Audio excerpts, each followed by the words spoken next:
Hello divine soul, आप कैसे हो? अब मैं थोड़ी सी गाइडेंस देती हूँ जितनी परमात्मा ने मुझे दी है, जहाँ मैंने मेहनत की है। तो जैसे जैसे हम मेहनत करते हैं वैसे हमें गाइडेंस मिलती है टाइम टू टाइम। हमारी स्पिरिट गाइड्स, हमारी दृश्य शक्तियाँ, हमारे गुरु टीचर, सभी से हमें कुछ ना कुछ मिलता है। तो जहाँ पर मैं बताना चाहती हूँ कि आपका 2025 कैसा रहेगा, आपको क्या करना होगा उसमें अपनी वाइब्रेशन को हाई करने के लिए, परमपिता परमात्मा से जुड़ने के लिए, यूनिवर्स के साथ कनेक्ट होने के लिए, एंजल के साथ कनेक्ट होने के लिए। क्योंकि जितनी देर हम इन चीज़ों से कनेक्ट नहीं होते, हम कभी भी 100% खुशी नहीं प्राप्त कर सकते 3D में। तो सबसे पहले तो अभी अभी मैं फ्यूचर देख कर हटी हूँ कि आपका फ्यूचर क्या है। बहुत पॉजिटिव एनर्जी आई है जी। पॉजिटिव एनर्जी ये नहीं है कि अकेले ट्विन फ्लेम को मिलती है, हम सभी सोल्स को मिलती है जो दुनिया में अपना अवेकन होने के लिए आए हैं, अपने कर्मा बैग खाली करने के लिए आए हैं। सभी के लिए होती है हमारी रीडिंग। तो आपने 2025 में एक अच्छी चीज़ों की शुरुआत करनी है। सबसे पहले तो आपने सेल्फ लव करना है, अपने आप को प्यार करना है, अपने इस शरीर का ख्याल रखना है। ये शरीर कोई ऐसे नहीं बना, करोड़ों साल लगे इसको बनने के लिए।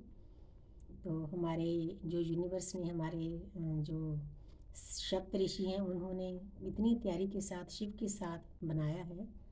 तो इसमें सभी देवी देवता विराजमान हैं, पूरा ब्रह्मांड इसमें है। बस हमें समझना है, जो ब्रह्मंडे सोई पिंडे गुरबाणी में लिखा है। तो आपने इस काया को प्यार करना है। जितनी देर हम अपने इस शरीर को प्यार नहीं करते, उतनी देर दुनिया में हमें कोई प्यार नहीं देता। ये यूनिवर्स हमें अवेकनिंग करके यही चीज़ें समझाते हैं। इंसान दूसरों का ख्याल रखते रखते पूरी लाइफ गुजार देता है, लेकिन जो अपना शरीर होता है उसके अंदर एक बच्चा होता है, हमारा हायर सेल्फ होता है, हम उसको हमेशा पेन में रखते हैं। हम इतने मतलब दुनियादारी में चले जाते हैं। मैं भी ऐसी थी पहले, मुझे भी इन चीज़ों का पता नहीं थी। जब मेरी अवेकनिंग हुई कोरोना के टाइम, तभी मुझे इन चीज़ों का ज्ञान होया कि मैंने अपने आप को तो कभी प्यार नहीं किया, क्योंकि इस दुनिया में किसी के पास प्यार नहीं है। हम प्यार ढूंढते फिरते हैं, मांगते फिरते हैं। जैसे कटोरा लेके एक स्ट्रीट वैगर फिरता है कि प्यार दे दो दे दो। हमारी ऐसी पोजीशन है हर एक सोल की। हमने इस बात को समझना है कि जो प्यार हम बाहर से मांगते हैं वो प्यार हमारे अंदर है। अगर हम सेल्फ लव करते हैं, परमपिता परमात्मा से जुड़ जाते हैं, हर एक अपने धर्म के अनुसार जुड़ता है। किसी को बंदिश नहीं होती कि जो एक धर्म मानता है एक इंसान, दूसरा वही माने। क्योंकि हमारी सोल में, डीएनए में रिकॉर्डिंग होती है हम पिछले जन्मों में क्या थे। तो इसीलिए आपने सेल्फ लव करना है, तो प्रकृति की सेवा करनी है। क्योंकि जब हम प्रकृति की सेवा करने लग जाते हैं, डायरेक्टली इनडायरेक्टली हमारा सोल पर्पज पूरा होना शुरू हो जाता है। कई बच्चे पूछते हैं कि हमें पता नहीं चलता कि सोल पर्पज कैसे पूरा करें। पहले पहले किसी को भी पता नहीं चलता, बस हमने थोड़ी सी अलाइनमेंट करनी होती है। जैसे सबसे पहले अपने आप को प्यार करना, आपके आसपास जो भी सोल्स है उनके साथ बैलेंस करके चलना, है ना। जैसे पहले हम गुस्सा करते थे। मैंने अपनी लाइफ में यही चेंज देखा है कि जिन बातों के लिए पहले मैं अड़ी रहती थी, लड़ाई करती थी, अब सवाल ही नहीं होता कि मैं उन बातों पर अड़ जाऊं या कोई लड़ाई करूं। अगर सामने वाला लड़ाई करना भी चाहता है, चाहे मेरे बच्चे ही हैं, तो मैं साइलेंट रहना ज़्यादा अच्छा समझती हूँ कि चुप में बहुत ताकत है। क्योंकि अब मुझे विचारों का खेल समझ आ गया है। जो लड़ाई झगड़ा करते समय हम विचार बोलते हैं, वो ऊपर हमारी लाइब्रेरी में जमा होते हैं, वही हमें वापस मिलते हैं। इसीलिए मैं तो हर वक्त डरती हूँ कि किसी के लिए भी कोई बुरा लफ्ज़ मेरे अंदर से ना निकले। अगर निकल भी जाए तो मैं अपनी अदृश्य शक्ति को प्रार्थना करती हूँ कि माँ मुझे इतनी शक्ति दो कि किसी के लिए भी कोई भी बुरा विचार मेरे मन में ना आए। अगर आप ऐसा करोगे तो हर पल जो यूनिवर्स है आपकी मदद करेगी। तो देखो कितनी प्यारी चीज़ें हैं यूनिवर्स के लिए। जब हम इसको थोड़ा सा समझ लेते हैं तो हमारी लाइफ आसान हो जाती है।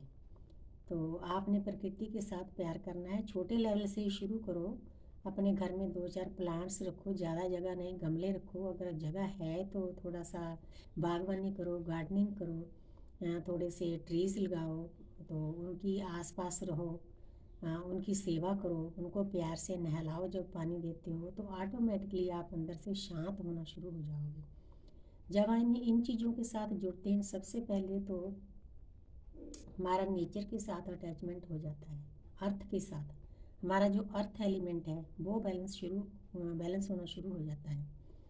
सेकंड जो ग्रीनरी है, हम ग्रीनरी के पास रहते हैं तो वो हमारे हार्ट चक्र को हील करता है। जो प्लांट्स हैं वो हमें पीस देते हैं, शांति देते हैं, क्योंकि इनमें भी आत्मा है, आत्मा में परमात्मा है। चाहे जी हमें ऐसे लगता है कि बोलते नहीं, लेकिन जब हम इनके साथ इन टच हो जाते हैं तो इनकी भाषा भी समझने लगते हैं। तो मैं तो इनके साथ इतनी अटैच हूँ कि मैं आसपास से गुजरती हूँ ना, कोई पत्ता सूखा किसी ट्रे गार्डन में पड़ा हो तो मैं उसको छूना शुरू कर देती हूँ। मुझे पता चल जाता है कि ये चाहता है कि ये सूखा पत्ता मुझे अच्छा नहीं लगता, इसको निकालो। तो ऐसे मतलब हम एकदम से नहीं जुड़ते, थोड़ा टाइम लगता है, डिपेंड करता है कि हम हमारी भावना कैसी है। तो आप ऐसे करोगे ऑटोमेटिकली, आप सेल्फ लव में चले जाओगे, प्रकृति के प्यार में चले जाओगे, आपकी वाइब्रेशन ऑटोमेटिकली हाई होना शुरू हो जाएगी। जब आपकी वाइब्रेशन हाई होगी तो हमारी दृश्य शक्ति रिखी माँ को पता होता है कि मेरे बच्चे ने सही लाइन पकड़ ली है। जो हमारे देवी देवते होते हैं, हमारे स्पिरिट गाइड्स होते हैं, वो तैयार ही रहते हैं हमारी हेल्प करने के लिए। तो हमारे आसपास वो हमारा ऑरा ऑरा की रक्षा करनी शुरू कर देते हैं। ऑटोमेटिकली ये चीज़ें होती हैं। मुझे बहुत इस सिस्टम पर नाज है यूनिवर्स के पर कि कितना प्यारा सिस्टम बनाया है यूनिवर्स से। हम ही अज्ञानी हैं, हम जुड़ते नहीं इसके साथ। तो हमारी हीलिंग होनी शुरू हो जाती है, ऑटोमेटिकली हमारी हीलिंग शुरू हो जाती है। जन्मों जन्मों को जो मैल है वो उतरनी शुरू हो जाती है। हालांकि जो हमारी जर्नी है, ट्विन फ्लेम जर्नी है, उसमें पेन बहुत है, लेकिन अब पेन का भी कारण पता चल गया है कि पेन हमें इसलिए दिया जाता है ताकि हमारे कर्मा बैग्स जल्दी खाली हों। हमने खुद से ये तय किया है, क्योंकि जब हम एक सोल दो पार्ट में बंट जाती है, खुद से तय करते हैं कि हमें चाहे जितना मर्जी दर्द मिले, हमें झेलना है, हमें इसको पार जाना है, मुक्ति पानी है, मुक्ति के मार्ग पर चलना है। आगे जाके मुक्ति की इच्छा भी नहीं रखनी, बिल्कुल जीरो पे चले जाना है। जब आप जीरो पे चले जाओगे तो उसके बाद परमात्मा का काम शुरू होता है। वो किसी चीज़ की कमी नहीं छोड़ते, उनको पता है कि मेरे बच्चे को क्या देना है।